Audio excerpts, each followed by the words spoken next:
So I'll declare the meeting open at 6:04, and I'll start by acknowledging the traditional owners of the land on which we meet and pay respect to elders past, present and emerging.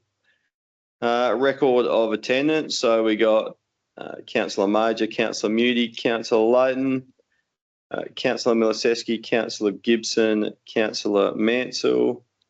Officers, we've got Matt Bird, Paul Spencer and Les Main-Waring. And we've got Natalie Bell as an apology and Councillor Graham Richardson on approved leave of absence. We wish him all the best in his recovery. Response to previous public questions taken on notice. They're all in the agenda, so we don't need to revisit them. Point 4, public question time. So there's no one in the public gallery this evening, so we'll move on from that. Point 5, declaration of interest. Nil. Point 6, applications for leave of absence. Nil. 7.1, confirmation of minutes of the previous meeting. Do we have a mover that the minutes and associated attachments of the OCM held on the 17th of December 2024 be confirmed as a true and correct record? Thanks, Councillor Gibson. We have a seconder for that. Councillor Mansell, thank you. All right, point 8, announcements. Carried. Oh, yep, all in favour. Yep, that's carried.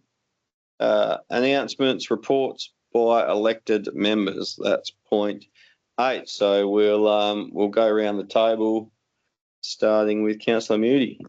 I haven't had a lot to report, but I did have a meeting with CBH in town here with Monika Dorr, who's the area manager, and also the whole district manager. And that was just the rundown after harvest and how it went and how things are going.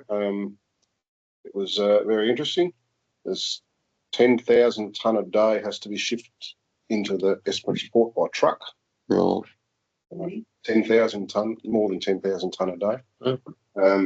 That's not all from here, but it's just, and there's also grain comes in from train as well from up the other side. And they're basically just planning what happens if the Esperance port zone gets over 4 million tonne of grain, and whether they can do it, ship it and whatever. So, and it's all doable, but they'll be very busy if that happens. Last season was the 3rd largest season the Esperance zone has had. And yeah, basically everything went pretty smoothly for the year. I'm not sure whether Paul met up with you, Matt, but he was going to try and organise a date for a meeting at one of our corporate discussions. Yep. So I gave him some dates when the corporate discussions were and the times they were, and I asked if him and Monika could come in and just give us a general rundown of what happens. I know their area 18 just goes beyond our shire, but it's still very good to get that. And I've got tomorrow I head to Perth to the CBH Growers Advisory meeting, and then the general AGM for CBH. That's this week. So that's all I've got to report. Yep. Thanks, Councillor Mudie. Councillor Miliseski. Ended up attending the Australia Day celebration, which was a real success from everyone. So there's a lot of them really happy with that. Also last week ended up helping out one of the builders to put some play equipment up at the primary school. So there's 2 play equipments that the kids hadn't had for over 12 months. So now they've got a temporary one, hopefully until after the elections. The government has promised 350,000 towards new play equipment. So, and then did a run up to Mills Road in, I think, East Mungla, just to help out with the fireys out there. Yep. So just watching how fast spot fires are just firing up. That was just phenomenal, and chasing it, and how There's over, I think, 64 crews there, and just worked in unison. So yeah, that's just me. Thanks, Councillor Miloseski. Councillor Mansell. I also went to the Shire celebrations and sat on the desk at the front and handed out tickets for a small meal or a large meal. And many people asked me for a medium-sized meal. So I didn't confuse the issue and say we'll go and see Les. So next year it'll be medium and large. sorry, Next year it'll be medium and large. is that how it'll go? Well, I don't know. Maybe change a child and adult. Yeah, a lot of the children had large meals. So anyway, yeah, that was great. I really enjoyed being on the desk there and meeting everybody. It was fantastic. And I went to the Welder Zone meeting. Was that it? Yeah, with Matt. That was a really interesting experience for me. I've never been to a meeting like that before, and my assessment of it was there's a lot of very clever people there. Yeah, CEOs and councillors, and yeah, I was quite impressed with the conversation and the questions and the content of everything. It was pretty amazing. Yeah, so that's me. Oh, good. Yep. Thanks, Councillor Mansell. Councillor Gibson. Same Australia Day celebrations, and obviously we've all heard the same feedback that it was the largest and probably the best one that they've had. Everyone was very impressed with it all, and the day seemed to run very smoothly. And then our second affair that went to the Hopetown Shire markets. One of the biggest ones there, a traveller came through. He was staying at the 48-hour camp, and it was kind of good to hear. But he said he was a little bit. It was a lovely location. Thanks very much for having the camp there. But then he also did say he was a little bit annoyed because he got woken up by the ranger at 6 o'clock in the morning on a Sunday. But that was kind of good because we know the rangers are out there. So I thought that was a good lesson out of that. And the 4th of February, had corporate discussion and the annual electors meeting. And then on the weekend just gone, went down to Hopetown. They had Hopetown Scorchers came down and did the couple of sessions with the juniors, 2 different age groups. And then they had also then the seniors game where it was Cascades played their annual game over here against Gibson. So there would have been 30 odd or so cars there. There was quite, it was nice to drive past and see it like the good old days with the number of cars and spectators there. So that was really good. And then yesterday I went to the JCA meeting, which is Jed Cut Up Community Association. Good turnout there, and they a lot of it was a debrief from the Tom Curtin event, which ran very smoothly. And they'd like to pass on their thanks. They have many thanks, but also to the Shire for their involvement with having lights available, signs, and the work on the oval and the surrounds as well prior to the event. So that was very good. And yes, that's about it. Thank you. Thanks, Councillor Gibson. Councillor Layton. Yeah, again, Australia Day. Nobody had any complaints whatsoever. It was really good. On the 1st of February, I went to the Ravensthorpe Historical Society meeting. It was just the standard meeting, basically talking mainly about the meeting on the 6th, I think, after that. And Matt was there with the discussion about where they go forward, looking to approach Shire about, having an employee there that could be visitor centre cross curator. So I don't know how that will go, but they did send through some information, really good. So we'll probably bring that to the March corporate discussion, to have a discussion with council around that. Yeah. And then I went to the Galaxy Community meeting on the 12th. That was reasonably interesting in a way, but they give you a little bit of information, but you never know whether it's going to be correct. But they did have their 1,000 hours of no safety issues. So we did get a nice little rechargeable torch out of that. Did you get yours? I do, thank you, Matthew? councillor. They gave that out to all the workers when they reached that. They always give something out, jackets or whatever. But we got a nice rechargeable torch. So gave it out to the community members. So they haven't really announced the care and maintenance team yet, but I think they would have by now. But they've got the senior executive, is Jeremy Bevan, and he's a local guy from Hopetown. So he goes runs through his. NRWD Mobbing, they've got already 7 vehicles over there heading off to Kalgoorlie for another job, which is all the earth moving guy. Hope the transition to April for Rio. Thinking it'll be April. And by July they'll be in full care and maintenance. So it's the last flight to go out in June. They've done 8.5 million tonnes since 2016. They must have made some money. Wasn't it? They've announced the Dinas about closing of the mine, so gone into care and maintenance.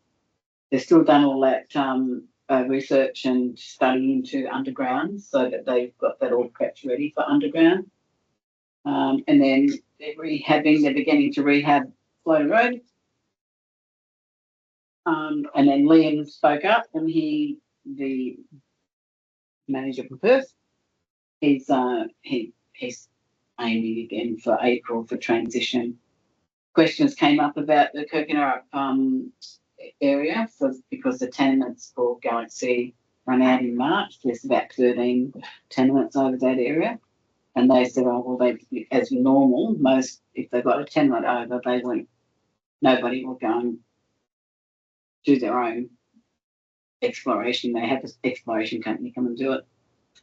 They don't know what Rio will do with it, whether they'll just sell the mine as a smaller company that might be interested in getting into it.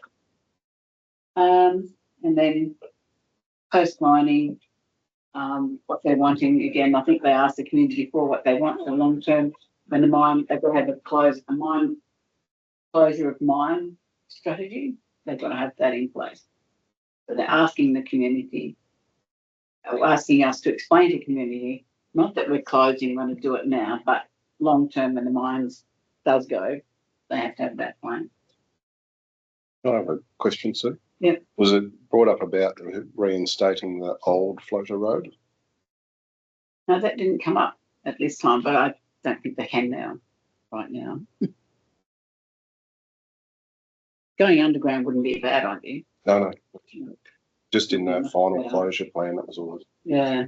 We just have to make sure that's stipulated in I'll in that closure plan. For the next one. Yeah, we did raise it with Sean when Paul and I had a meeting with him last week. Just said that that's council's position that they were pushing back on that. So yeah, I imagine they'll just leave that unresolved, and that'll be up to Rio Tinto to negotiate that. But if they're making a end of life plan, that was one thing that was voted on or whatever. Yep. Yeah. Council endorsed position. Yep. Previous councils just follow that. Yeah, I'll follow that one up. And I've been to the Community Resource Centre in Hopetown meeting, and they're all on track and got lots of new things happening. And I've done a Zoom meeting with the tourism, Tingik South Coast Tourism. That was interesting, but I'm not come out of that yet. That's about it. Thanks. Right, thanks, Councillor Layton. All right, so from myself, 18th of December, or since our last meeting, on the 18th of December, I had a Future Fund meeting, and then on the 20th of December, I went to the Shire staff Christmas party, which was a great event. Yeah, well done to Les and the team organising that and cooking up a storm. 3rd of January, we had a regional support meeting here with DFest. That was just an updating Shire on the fire that was south of Fitzgerald in the national park there. 5th of January went to the Hopetown markets. 23rd of January had a meeting at the Hopetown Caravan Park with the owners of the park there, and then Councillor Miliseski and Councillor Mansell there as well. 26th of January, yep, Australia Day celebration in Hopetown, which, yeah, as echoing what others have said in the room, that was a fantastic event and well done to all involved. 4th of Feb was the corporate discussion, the annual electors meeting. 11th of Feb was the South Coast Tourism Collab meeting, which was a follow-up from our meeting we had back in December around getting some tourism outcomes off the ground in assistance, working in with Esperance and Albany. So, yeah, there was a bit of discussion around how we keep progressing some ideas we had there around walk trails, and also tying in with the Albany bicentenary celebration that's coming up next year. Also on the 11th of Feb, we had that community meeting down here regarding the closure of the food works here in Ravensthorpe. On the 12th of Feb, we had a Ravensthorpe Hopetown Future Fund strategy day, workshop, which was a good workshop. They're just bedding down the future direction of the future Ravensthorpe Hopetown Future Fund. Then also on the 12th of Feb, I had various media interviews re the food works closure. They all were pretty interested in that. It must make a good news story, not a good news story, but a good gets views in the news, because it seemed to be everyone wanted to talk about that. Then on the 13th of February, we had a meeting regarding the provision of GP services in tier 6 and 7 local governments, which we are. So that's a meeting that a group of like-minded shires are working on to put a position paper into the federal government about the way GPs services are having to be funded by small local governments like ourselves, and the cost of that and the burden that's putting on us that really needs to be borne by state and feds. So we'll keep working on that and hopefully get an outcome there. And then just today, on the 18th of Feb, we had a Australian citizenship ceremony earlier on. Yep. So that's my meetings for the month. So, right, find the agenda. So, point 9 nil, point 10 nil, point 11 matters arising from committees of council. So the 11.1 is the Ravensthorpe Local Emergency Management Committee. So can I have a mover that we receive the unconfirmed minutes of the LEMAC meeting held on the 5th of December 2024? Thanks, Councillor Moody. And a seconder, Councillor Miliseski. Anyone want to speak on that motion? No, all in favour? Yep, that's carried. All right, 12.1, reports of officers, executive services, local government ordinary elections for 2025 and the appointment of the West Australian Electoral Commission. Do we have a mover that council point 1? So we'll move these 3 points on block. Point 1, declare in accordance with section 4.2 of the Local Government Act 95 that the electoral commissioner to be responsible for the conduct of the 2025 ordinary election, together with any other elections or polls which may be required.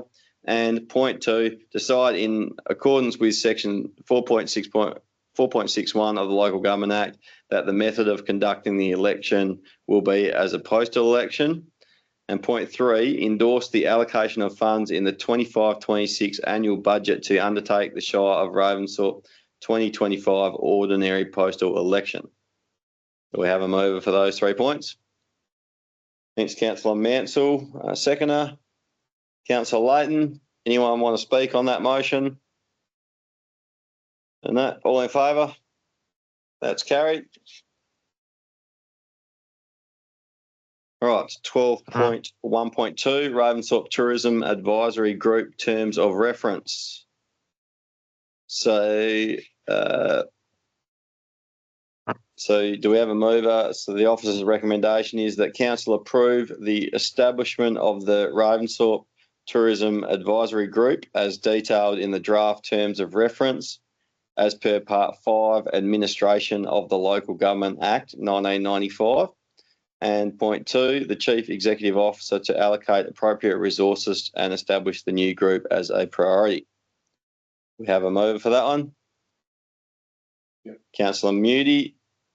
Thank you. And a seconder, Councillor Layton. Would anyone like to speak on that motion? No. All in favour? Yep, that's carried. 12.2.1, monthly financial report from 31st of December 24.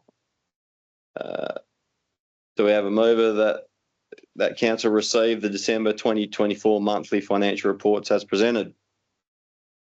Councillor Gibson, seconder. Councillor Moody. All in favour? Yeah, that's carried. All right, 12.2.2 monthly financial report from the 31st of January 2025. Do we have a mover that council receive the January 2025 monthly financial reports as presented? Councillor Milseski, seconder. Councillor Mansell. Anyone want to speak on that motion? No, all in favour? Yep, that's carried. 12.2.3, schedule of account payments from December 24. The officer's recommendation is that council, pursuant to regulation 13 of the local government, regulations 96, that the payment of accounts for the month of December 2024 be noted. Do we have a mover for that? Councillor Moody, seconder. Councillor Gibson. Anyone want to speak on that motion? No, all in favour?